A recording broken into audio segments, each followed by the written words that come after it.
Etigana for Muntimi you. Adiana Casanebo, woman account. Tea. A Tom Fala talent to see your figures in the right. From Mistiano, Namin Chicano, Uncle Baby, I see a call. Yeah, quite.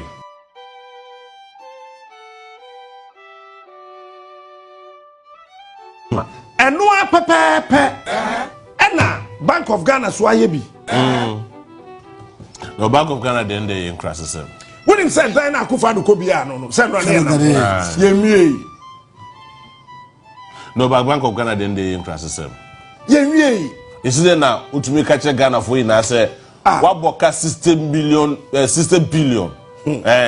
60.8. Almost I can even one cotton shoe. Uwe ya wako bobo said never be sidai. Not there. I mean, sebi producer. Sebi. Me buffy crab as I do. Share. Ghana for.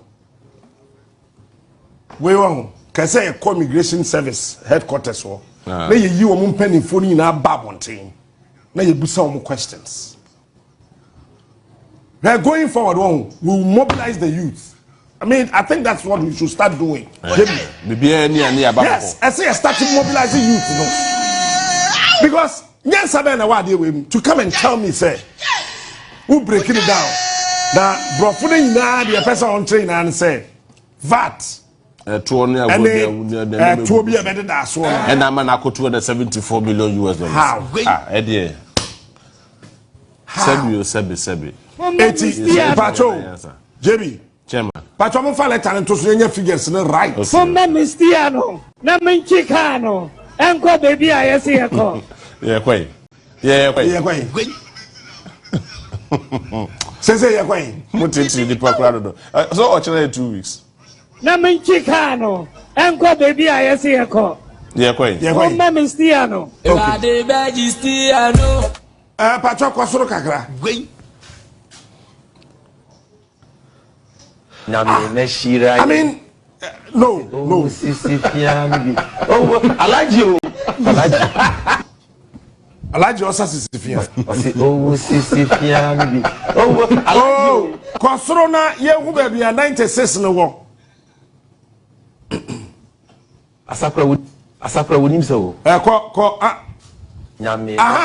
know. I 94 cry. I have 270 million. 274. Oh, sorry, committee. 1, 2, 3, 4, 5, 6. Minus 9, 4, 6, 6, 4, 3, 7, 4. Wait. But that's it.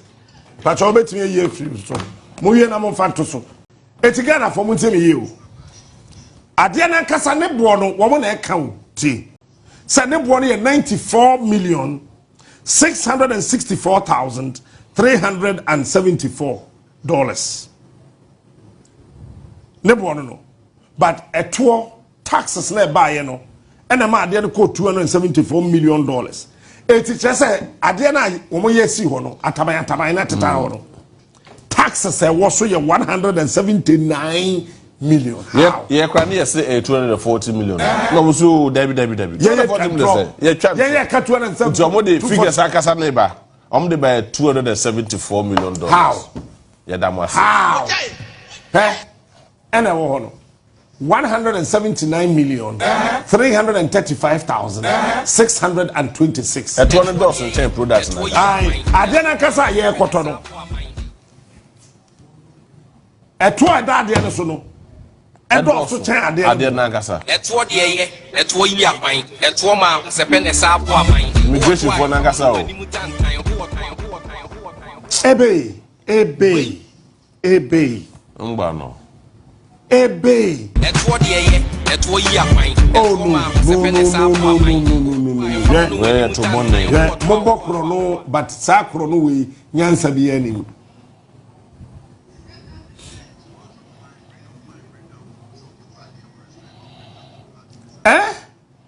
Nyansa biya ni ade we eni de kwan so hwe o kan yesi captain Woody atem esese ye jai jimi no okruma eto de ye eto yi 270 million dollars wo ma de betimi aye Omumechi mo say we dey answer. Ah, what trouble you dem. Dabi eto na e dey eto be ne eto be na to be $179 million VAT. Other taxes. Other taxes, babe. I'm breaking it down, my. You're breaking it down. Oh, you're breaking it down. You have more receipts. Receipts, we at all say. You were COVID levy. You were IMF levy. You were one levy. You were one. Now you're breaking it down. You said this is the amount of money I contributed to $179 million. This is the taxpayers' money. You're breaking down. No, but this is the taxpayers' money. This is about I mean, what is this?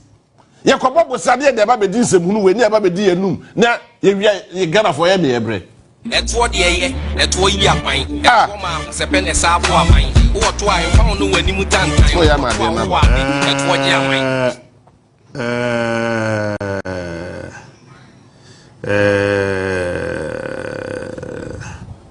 you see, this reminds me of what Esla Owusu said. Say ye GMI. You see, they thought that Ghana belongs to them. No man, no one say Ghana. Eh, Omodea. Eti Oma fa Ghana na she omobotom. Ana sabi nkwasi asem bia na omode omanidi. Sabi. Jimmy Sambia na omode omanidi. How can you tell me, say, baby, number 9, after accounting for VAT? Oh, Mama How? Jesus Christ. So, number 9, after accounting for VAT and other taxes, the total cost comes to $274 million, which includes maintenance and hands-on support service. Hands-on, any daddy? Hands-on. Oh, tell me hands-on. Then I want someone. Service over a 10-year period to guarantee the system is operational around the clock. I mean, how can you be telling us that in Kwasufwana? Yeah. Ghana for Kwasufwana. Blame Gabi Ochedako. I catch and say, Tama na Akufo do win election 2016 year dey buy no. O catch and say airport ni na airport no man si ni ye. Nti nso twa. Oba Osisei. O say Oba Osisei. When sibi fellow Ghanaians. When sibi. Eti other taxes here taxes me ya. Sa brofo tantan na mu that wo hands on here dey. O sa wo hands on the ho. Ya mobo wo Ghana. No, General, look. At group point here, let us be serious in this country. To me, my country Ghana for said this is the amount of money. Sikafia when he had $64 million. Now, because of a 12 hodwa, Eddie Baby Gusunti. Yes, it's 29 from Guso, and you'll be an Sabawo. Now, you guarantee there for 10 years in team. A shooting from $64 million to $274 million. I mean, you said Jimmy and I answer. That's what, no, I mean, that's what, yeah, Bob was here by the dear num the decent who were having to say, I'm not gonna for it here. No. No. The entire Ghana immigration service for. And to me, yes, some Papa Bianca, and breaking it down 5 times. Okay, give us the component of those taxes. What went into those taxes? Taxes, no idea, tax at 12. Break it down for Ghanaians to know if indeed you want credibility. Some more clarify, now more Ghana for you now who say, as I'm okay, no credit for no party, more breaking it down my end. Let me who say, at one say that's here, COVID levies, Mutia say, where Mutia say, more break it down, to I would want funny enough from that. Not Ghana for you now who say, move one as a more kind of credit. They cannot just be throwing that into our eyes. What we make a move fight Ghana for? All the names say the 2 media mamu, someone conquer the family. Tell the time tell your boy yes we. Nyame na shirayen. Na shimu. Sad fui. Nyame na shirayen. Na shimu. Yeah. Finally, on this matter, you will be beautiful line on this matter. Now you are and then a CP garlic.